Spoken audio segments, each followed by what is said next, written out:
शेतकरी बंधूंनो, राम राम. हे बघा आपलं आधुनिक पेरणी यंत्र, ज्याच्यामध्ये कांदा, तीळ, गहू, शेपू, धना, गाजर, मेथी असे सर्व प्रकारचे पिके याने पेरता येतात.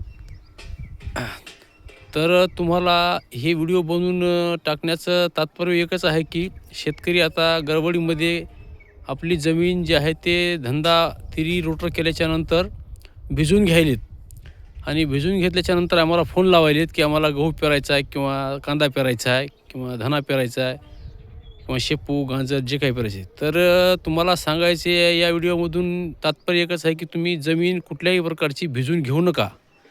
कारण भिजवल्याच्यानंतर तुमचं 15 दिवस 20 दिवस हे जे तुमचं पीक पेरायले गव्हाचं, कांद्याचं ते लेट व्हायले. तर त्याकरता तुम्ही काय करायचं, डायरेक्ट तिरी मारायची आणि रोटर करायचं आणि त्याच्यानंतर आम्हाला फोन लावून बोलवायचं. कारण आपल्या यंत्रानं तुमच्या कोरड्या रानामध्ये जेवढी पेरणी आणि तुमचे सारे पडतात चांगले, तर ते ओल्या रानामध्ये पडत नाहीत. त्यामुळं तुम्ही कृपया करून या व्हिडिओवर लक्ष द्या आणि तुम्ही जमीन तुमची भिजवू नका. डायरेक्ट तिरी मारा, रोटर मारा आणि आम्हाला फोन लावा. कोरड्या रानामध्ये तुमचं कांदे चांगलं पेरणं होणार, तुमचं गाजर चांगलं पेरणं होणार, गहू चांगला पेरणं होणार, तीळ चांगला पेरणं होणार आणि तुमचं हे कोरड्या रानामध्ये सारे चांगले पडतात. विशेष महत्त्वाचं या यंत्रानं तुम्हाला 6 इंचावरचा साव असल्यामुळं उत्पन्न वाढणार आहे. पण तुम्ही कोरड्या रानामध्ये पेरल्याच्यानंतर तुमचं भिजवण्याकरता जी तुमची साऱ्याची जी सिस्टीम आहे ती चांगली पडल्यामुळं तुमची परेशानी होणार नाही. तर या गोष्टीची नोंद घ्या आणि आम्हाला रान धंदा केल्याच्यानंतर भिजवायच्या अगोदरच फोन लावा. कारण तुम्ही जर कोरड्या रानामध्ये पेरलं तर तुमचं 15 दिवसानं अगोदर पीक निघल्या जाईल. कारण भिजवल्याच्यानंतर 15 ते 20 दिवस लेट होते रान वापशेवर येणं, त्याच्यानंतर त्याला पाळी घालणं, तुमचं मेंटेनन्स वाढणार. कारण का तर कोरड्या रानामध्ये तुम्ही डायरेक्ट पेरून घेतलं की तुमचे सारे पण चांगले पडणार आणि लगेच त्याच्यामागं पाणी लावलं की तुमचं भिजवून झालं की लगेचच्या लगेच 2-4 दिवसामध्ये तुमचं पीक हे मुळे अजून वरी आलं म्हणजे तुम्हाला 15 ते 20 दिवसामध्ये आंबवणी द्यायला सुरुवात करता येते. आणि जर तुम्ही अगोदर जर रान भिजून घेतलं तर हे बघा अशा प्रकारचे पुढे सारे करता आपल्याला सारा यंत्र आहे. तर हे कोरड्या रानामध्ये चांगले सारे पडतात. तुम्हाला मी लगेच दाखवतो इकडं कोरड्या रानामध्ये सारे मारलेले. कारण शेतकऱ्याला कसं आहे, आपल्या यंत्राची माहिती पूर्ण नसल्यामुळं ते गडबडीमध्ये काय करतात, हे बघा हे असे सारे पडतात कोरड्या रानामध्ये.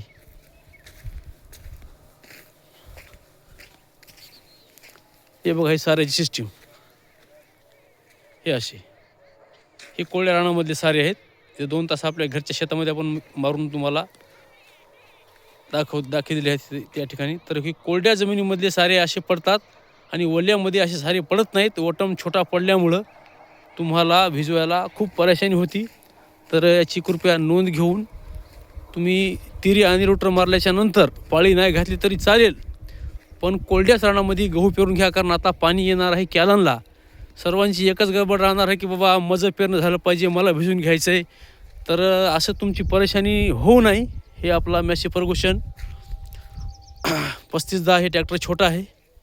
ह्याचे टायर पण 12/4/28मध्ये. वजनाला कमी आहे ट्रॅक्टर. रान तुमचं तुडवत नाही आणि कुठल्या प्रकारचं काही प्रॉब्लेम येत नाही. आणि हे जे सारा यंत्र आहे तर हे कोरड्या रानामध्ये तुमचं काम चांगलं करतं. त्यामुळं तुम्ही या व्हिडिओमध्ये जे सांगितले त्या गोष्टीचं पालन करा आणि तुमचं पीक हे लवकरात लवकर कसं पेरून निघेल आणि त्याच्यामध्ये पाणी दिल्याच्यानंतर कसं वहीच्या वर येऊन तुम्हाला परत आंबवून देता येईल याची काळजी घ्या. कारण कॅलनला पाणी दिल्याच्यानंतर सर्वजण भिजून बसताल आणि नंतर पुन्हा पेरताल तर यानं ते पेरणं शक्य होणार नाही. कारण सारे पडत नाहीत. कोरड्या रानामध्ये ताबडतोब तुम्ही आज तरी मारून घ्या, रोटर मारून घ्या आणि आम्हाला बोलवा.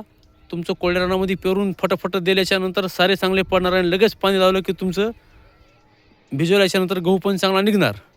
तर एवढं सांगायचं तात्पर्य होतं, भिजवलेल्या जमिनीमध्ये सारे चांगले पडत नाहीत आणि पेरणं तुमचं व्यवस्थिशीर सारे न पडल्यामुळं मग तुम्हाला ते पुरं भिजवायला तकलीफ करते. तर कोरड्या रानामध्ये तुम्ही जर पेरून घेतलं तर आज तुमचं लेट होणार नाही. ताबडतोब त्याला पाणी भेटल आणि तुमचा गहू लगेच निघून जाईल. कारण खास करून हे गव्हावाल्या शेतकऱ्याकरताच आहे. कांद्याला तर तुमचा रान कोरडं असेल ते तर चांगला राहणारच, पण गव्हासाठी हे मेन आहे. तर ठीक आहे, धन्यवाद, राम राम.